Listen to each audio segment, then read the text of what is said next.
Hey guys, Youngblood with you, and what I wanted to do today was actually cover the reverse the verse from Friday, where they went into details on the updating the Constellation Phoenix. As far as the video itself is concerned, that was about an hour-long session, like most of the RTVs are. That being said, if you don't have time to watch a video like that, I wanted to kind of hit the hot topics that came out of that, especially if you're interested in the Phoenix. But if you have one and you want the most details and to get a full walkthrough of the ship, it's certainly a worthwhile video to check out. But as far as the short version is concerned, it is currently in its final art stage as far as its status is concerned. It should be out fairly soon for us to actually test, and as soon as we get that, I'm going to be doing a detailed walkthrough for you all. In regards to the way the ship ended up being designed, it basically shares the same cockpit as the Andromeda and the Taurus, where it's kind of got the pointy version of the cockpit.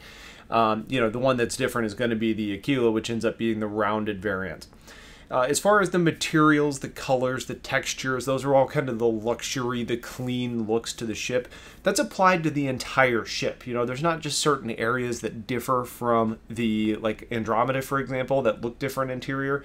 That sort of look and feel is going to be continuous through the entirety of the ship. There is a lounge area on board that actually is going to have large windows for the guests, so you can see out to the planets or to space or wherever you currently are. It's also got a bar, a seating area, a conference table, a fish tank, and a galaxy roof that's going to let you see above as well. The conference table that is located there can actually be replaced with a piano at some point. That's not planned to be in the initial release, but later on you can actually put a piano there instead of a conference table if you wish. And kind of a funny little note, the fish tank there actually has an original Phoenix design, the Mark I, as an item in the fish tank, like a crashed ship.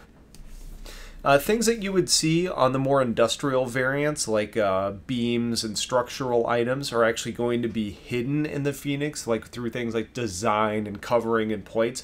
So you're not going to walk through and be like, oh, there's a structural component to this ship. It's just blended into that luxury, clean feel. On board, you do have 2 guest bedrooms. Each of them has a fish tank of their own. And the master bedroom, it's funny using these terms, has a one-way window that's going to allow you to see your guests, but them not to peep in on your current activity. So those of you with some voyeuristic tendencies, this may be the ship for you. There is direct access to the cargo area. It's going to give you a quick way to get down to the cargo and also a quick way to get to the rover. And the cargo area actually ends up being a little bit wider and longer than what's on the Andromeda. However, it ends up being shorter at the expense to kind of give a little bit more headroom to the upper levels.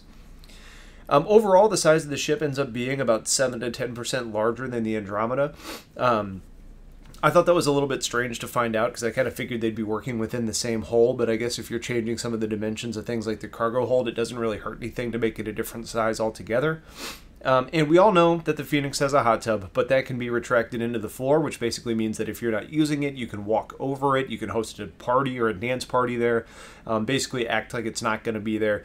And the hot tub in 3.3 is not going to have water. That's going to come later after the planetary build team kind of updates the way water is going to perform in the engine. Now, as far as the gameplay with this ship is concerned, we got some interesting notes from this. For example, the piano, if you have one, can actually be spawned inside your hangar instead of putting it inside your Phoenix, basically giving you a little bit of flexibility with that item and where you want to put it. There is supposed to be some ability to actually use the piano. Now, I don't think it's been determined if that's just going to be loading up a predetermined MIDI file to where you're going to see that it's actually playing on your ship. Or maybe if you have some sort of like MIDI input device, you're able to actually play the piano. That's a little bit to be determined, but there is some interesting possibilities surrounding that. And it kind of goes back to the jukebox in the hangar where you can actually put like MP3s in a file that outside the game that lets you play them inside the game. So kind of neat. The Phoenix, I think we all know one of the major selling points was that it was originally sold with a larger power plant than the Andromeda came with, which meant that it's technically the most powerful version of this ship. That being said, some things have changed with like the size structure in game, to where initially it was like size 1 through 10 in components, and this was supposed to have a size 7 compared to a size 6 on the Andromeda. But now the way that it's done is components are either vehicle, small, medium, large, or capital. So when you start talking about the size differences in ships and the limited size options that are now available in components, they can't necessarily say like the Andromeda gets a medium and the Phoenix is going to get a large, because it changes the entire structure of how things are going to work in the ship. So the way that they're kind of going to do this is they're going to give it the highest performing version right off the bat, which is the competition class of component. The problem there is people can technically take an Andromeda and put a competition class power plant in there, and then it matches the Phoenix, which I'm sure is going to upset some Phoenix owners. But it's something they're going to continue to review as they move forward. The Phoenix is not going to get remote turrets until later in the release cycle. Now, I'm not sure exactly what their plan is here, because it does have a point defense system on board. Now, does that mean that the point defense system becomes a remote turret, or is that just saying that it's taking one of the two turrets that are already existing on the ship and that becomes a remote turret in addition to point defense? I didn't think that was very clear, so I'm interested to see what we get out of that.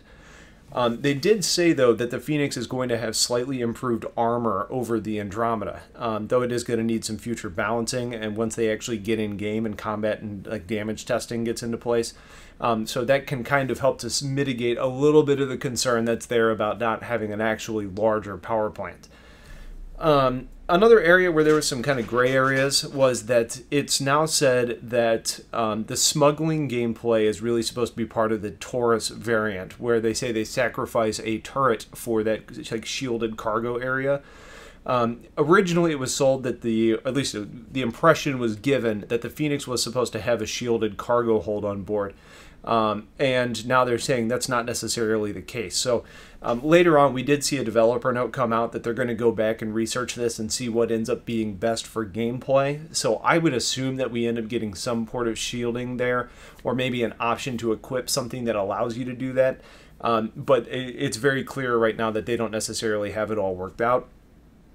And then the other thing was that it was mentioned potentially that the Phoenix and some of the other constellations actually should be able to have the ability to do command and control based on the parts that are on the ship. And that was expected gameplay for the entire Constellation series. Now, it was originally an option for select ships. That's the way they were kind of designing and balancing the gameplay. But that's no longer a function that's associated with a particular ship or a particular part of a ship. That's now a mechanic that's considered associated to computers and blades. So technically, any ship can really do it, assuming you have the right parts and room within your computer rack to put in a blade that allows you to do command and control. Those ships that have larger computers and more space are obviously going to give you more flexibility in what you can do with that space. So that's really it for this. I'm going to be continuing to do updates as soon as the ship is in. You better believe I'm going to be doing a tour, because the thing is obviously pretty baller, as you can see in the video in the background. If you guys have questions, please let me know. Otherwise, stay tuned for more. Have yourselves a wonderful day, and take care.